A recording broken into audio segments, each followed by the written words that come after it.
ভগবান, জীবন দশায় যে আর কী দেখতে হবে কে জানে। কালকের দিনটা সোমবার ছিল। সোমবার একটা শুভ দিন, একটা ভালো দিন ছিল। মাসটাও ভালো, দিনটাও ভালো, খ্যানটাও ভালো। কিন্তু জানি না কেন জানি আমাদের দেশে সব কিছুই খারাপ হয়ে যায়। ঠিক আছে, কোনো খ্যান কোনো শুভ এখানে কাজ করে না। কালকের দিন ছিল একাদশীর দিন, সোমবার, শ্রাবণ মাস, শিব পুজোর দিন ছিল।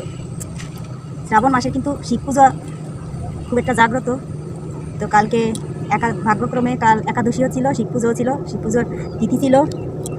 আর কালই আমাদের দেশে এমন একটা মর্মান্তিক ঘটনা ঘটে গেল, মানে সেটা ভাষায় বলে বোঝানো যাবে না, এত দুঃখজনক। আমি একজন মা হয়ে আমি অনুভব করতে পারছি যে কতটা কষ্ট, কতটা বেদনাদায়ক কালকে দিনটা গেছে এখনও সবার হৃদয়ে। ঠিক আছে, তো কি বলি বলুন তো, কি বলবো। আমি এসেছি গাছে জল ঢালতে, গাছ উপরে সব মরে গেছে, গোড়ায় জল ঢালবো। আমাদের অবস্থা এরকমই, গাছ মরে যায়, যাক জল তো ঢালাই লাগবে, তাই না?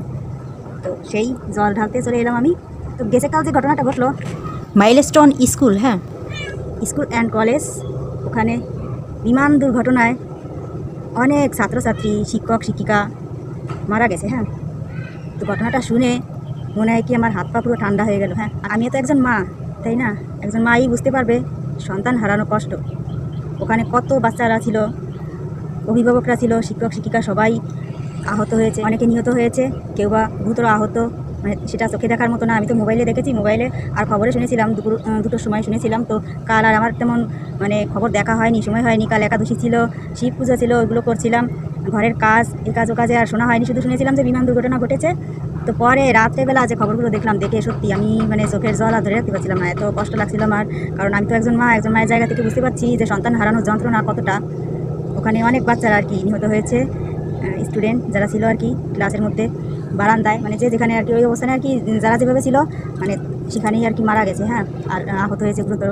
তো দেখুন, একটা দিনও আমি পাই না যে সেই দিনটায় ভালো কোনো খবর পাওয়া যায়। ঠিক আছে, ঘুম থেকে উঠে এই টিভি খুললেই দেখি একটা খারাপ খবর, মানে খারাপ খবর ছাড়া মানে খারাপ খবরটাই বেশি আর কি জনপ্রিয় হয়ে গেছে এখন আমাদের কাছে। খারাপ খবরই মনে হয় সবাই শুনতে চায়, নাকি শোনায়, মানে খারাপটাই ঘটে। ঠিক আছে, না শুনে আর যাবো কোথায়? আমাদের কোনো কিছুই আর ভালো ঘটে না, যাই ঘটে সবই খারাপ ঘটে। অলক্ষণে দুর্ভোগ যা আছে আর কি, যত খারাপ আছে, যত খারাপ নাম আছে, সব আমাদের কপালেই হয়, এখানেই ঘটে। তো কী বলুন তো, আমার একটা চৌকি আছে জানেন, আমার একটা চৌকি চেনেন তো, খাট, পুরনো খাট, বারান্দার মধ্যে। তো ওই খাটটায় অনেক দিন ধরে ঘুনে ধরেছে, মানে এমন পরিমাণে ঘুনে ধরেছে, এখন ওখানে আর বসা যায় না, ওঠা যায় না। যেই ওঠে ভাঙিয়ে নিয়ে আর কি পড়ে। এই জন্য কেউ আর ওখানে বসে না, ওই খাটের উপরে কেউ বসে না, কেউ ওঠে না। ঠিক আছে, এত পরিমাণে ঘুনে ধরেছে। তো কী বলুন তো, সেটা কি আমাদের দেশেও না ধরেছে ঘুনে, দেশের গোড়ায় ঘুনে ধরেছে। এবার এই ঘুন যে কিসে যাবে বলতে পারবো না। দেখুন, আমি বসে কথা বলছি, পাও লেগে যাচ্ছে, আমি এভাবে বসতে পারি না। আমি হলো এই যে ঘাস আছে না, গাছের গোড়ায় ঘাস, সেই ঘাস পরিষ্কার করছি আর মরা গাছে জল দিচ্ছিলাম। এতক্ষণ ধরে মাথার ঠিক নেই আসলে, এত চিন্তা ভাবনা না। ধরেন ড্রামে যদি চাউল না থাকে, আপনি ভাতের আশা করেন কি করে বলুন তো? আপনার ড্রামে চাউল নেই, আপনি রান্নাটা কি করবেন? ভাত রান্নবেন কি দিয়ে? মানে ভাত রান্না হবে কি কিসে? চাউল না থাকলে তো আর ভাত রান্না হবে না। না বোঝাতে পারলাম কি না কে জানে। তো আমার অবস্থাও সেরকম, দেশের ঠিক নেই, মাথার আর কী দোষ। তো বন্ধুরা, আমাদের দেশে রয়েছে ঘুনে। ঠিক আছে, এই ঘুন যে কিসে যাবে বলতে পারবো না। তো আমার ঠাকুমা ছোটোবেলায় দেখতাম, কিছুতে যদি ঘুন ধরতো, মানে কোনো কিছুতে যদি ঘুনে কুটকুট করতো, মানে কাটতো, সেখানে করতো কি, কেরোসিন দিত সিরিঞ্জ দিয়ে। সিরিঞ্জ চেনেন তো, হচ্ছে ইঞ্জেকশন দেওয়া যে সিরিঞ্জগুলো হয় না, ওই সিরিঞ্জে কেরোসিন তেল ভরে তারপরে হচ্ছে পুশ করতো ওইখানে যেখানে ঘুনে ধরতো, তাহলে নাকি ঘুম থাকে না, ঘুম মরে যায়। তো আমাদের দেশের ঘুম যে কিসে মরবে বন্ধুরা বুঝতে পারছি না।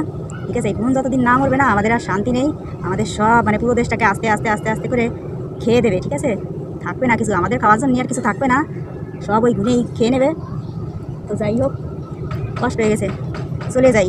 এই মরা গাছে জল দিয়ে আর লাভ নাই, গাছ তো মরেই যাবে, তো জল দিয়ে কী দরকার?